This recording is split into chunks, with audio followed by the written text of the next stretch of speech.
is the second of two videos about on our wrapping up class. Just to continue the discussion of Lowman and Barker, the final chapter assigned for this week, chapter 6, provides a summary of their major ideas and conclusions. So we want to think about what are the main points that the authors are making here. One is, as they put it, the settler identity is interrogative. So what does that mean? Basically what they're saying is that the settler identity forces you to ask questions that have a vast array of answers. They say that the fundamental question is, how do you come to be on these lands, and by what right do you claim legitimate residency here? Now, for most settler Canadians, the answer is that we are here as part of the settler colonization project, and our legitimacy is attached to the institutions of the Canadian state and stories of Canadian exceptionalism. So I want to pose some questions here that we can discuss in class.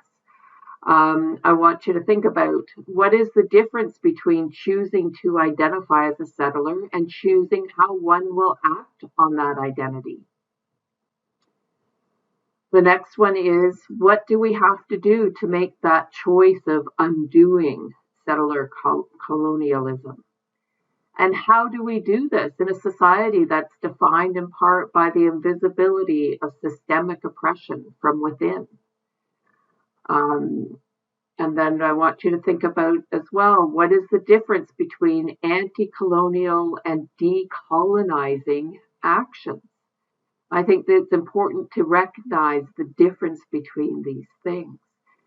And then we need to be thinking about what are the ways that decolonizing can happen, because this will be different for settler Canadians again versus Indigenous peoples.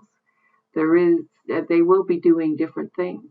And here you can think about what decolonization will look like for Indigenous people in terms of things like resurgence and I also want you to think about this question of what do Lowman and Barker mean when they refer to the ally fetish. I think this is an important question as well, because they point out the fact that there is a problem with claiming ally status. We need to be careful here that you're not claiming special status or exceptionality as a move to comfort when you claim allyship. And they refer to this idea of ally as being a verb, not a noun. So what does that mean to say that ally is a verb? And finally, the key guiding principle for settler Canadians is that decolonization is and must be always in relationship. And so they're saying that we can really only make sense of settler and Indigenous identities in relationship to each other, in relationship to settler colonialism, and in relationship to the land. And I think this is an important point. So think about what are the strategies they suggest for doing this. What do they mean by critical hope? And what are the demands that decolonization makes? And finally, what is the space of dangerous freedom? Now, one of the things I did want to mention, because we did talk about the fact that Aboriginal or Indigenous populations are young and growing. And you can see on this chart, this is from 2016, that in the 10 years from 2006 to 2016, the Indigenous population grew by almost 43%, which is quite amazing. And you can see that the average age of Indigenous peoples is almost a decade younger than non-Indigenous peoples at 32.1 years. So they're younger, the Indigenous population is younger and is growing. And if you note down at the bottom here, the point that there is more than 70 Aboriginal languages that were reported on the 2016 census, and 36 of those languages had at least 500 speakers. So that means an awful lot of them didn't have that many speakers, which is quite interesting. But I think this question of with the question of how fast the Indigenous population is growing, what does that mean for the call for decolonization in Canada? Does it mean that it is becoming more urgent? And I also want to raise this question about reclaiming language. I think that this question of reclaiming language is going to become increasingly important. I'll post it online this Glendon Truth and Reconciliation Declaration on Indigenous Language Policy document. This is a product of a national colloquium on Indigenous language policy that took place at York University on the Glendon campus in 2015. And this colloquium brought together 82 Indigenous and non-Indigenous scholars and language activists from across Canada. And they were there to answer 3 calls to action that were made by the Truth and Reconciliation Commission of Canada.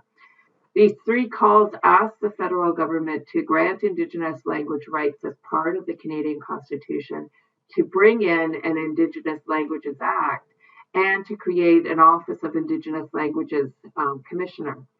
They also included a 4th call urging Canadian post-secondary institutions to create programs and diplomas in Indigenous languages. And so that is part of this document as well. This declaration was written in English, French, Anishinaabe, and I can't pronounce some of these words, and then Inuktitut. And they received 100 individual and institutional endorsers from across Canada. I apologize for not being able to pronounce all the words. And then I also have this link here for the Cree Literacy Network, because with the pandemic and the social isolation, they have on their website some videos about learning Cree. They're calling it Stay Home, Learn Cree. So that's it for the content for this week. I will talk just a minute about the reflection paper that's due. It's worth 25% of your grade. It's quite short, 1,500 to 2,000 words. I've extended the due date from what was on the syllabus to April 15th at 9 a.m. So the final assignment is intended to allow you the opportunity to reflect on the readings and the discussions that we've been doing, and to think about how it has impacted your learning and growth. So I want you to be able to describe and outline at least 3 new ideas or concepts or perspectives that you've learned about, and how your own ideas have changed. And here you can consider things like how your learning will impact you in terms of your future career or activism or day-to-day lives. If you're going to become a lawyer, how is that going to shape your thinking on issues of rights, for example? Maybe if you're going to become a police officer, how will that impact how you deal with Indigenous peoples, and so on. Now, your reflection has to contain references to the class readings, presentations, discussions, as well as a reference list, which does not count in the word count. So you're using citations and the reference list in APA format. This paper it can be challenging. Reflection papers are not always easy to write, because I don't want you just to talk about generalities and how you feel. I want you to be substantive in your comments, but you also have to be succinct and to the point, and think critically. This is a self-reflection piece. Remember, we said that part of in the book for the readings for this week, they talk about the need for self-reflection if decolonization is truly going to happen.